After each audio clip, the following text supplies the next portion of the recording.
sabotaging the human rights issue and misusing that for political ends. This is an unfortunate damage to human rights activities. Human rights is basically a cultural issue. It is not political, it is not military, it is not economical in the essence. It is a cultural issue. It is about how we should live together.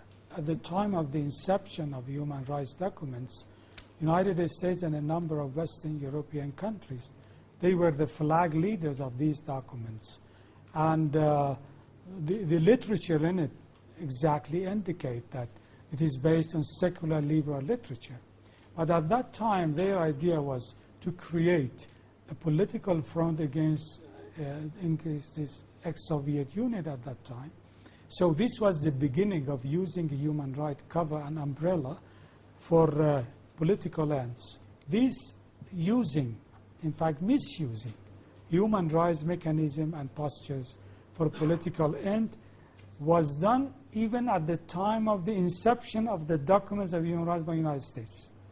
And it is continued heavily. It is a double standard. Though the standards, they have some defect in it, we believe, but the existing standard even, it is applied in a double standard way and applied in a hypocritical way, in fact. Iran is subject to enormous attack, calibrated and originated from the United States and a number of Western countries.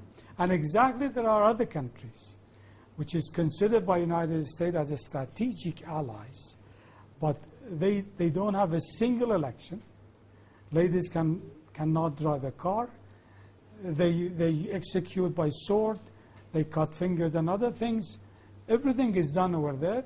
No single word about them.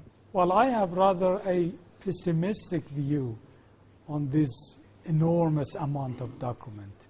It was impossible for me to go through all of that, as you know. But my general perception and feeling is that it is designed to reduce the responsibility of the degree of involvement of American troops in the atrocities which has been committed to Iraqis inside Iraq. Because it generally tells the person who looks to the documents that it was the Iraqi people, Iraqi soldiers, Iraqi intelligence people who were torturing other Iraqis.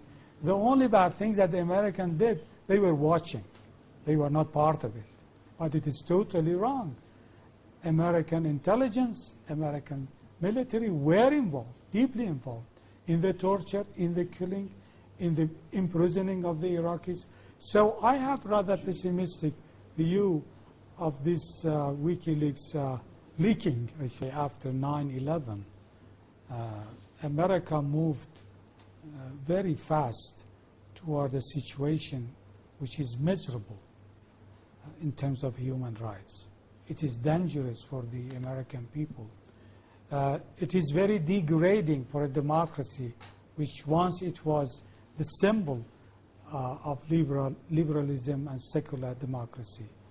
For example, detention of people without any judicial order, with minimum suspicion by the intelligence, any American citizen could get into prison for open-ended time.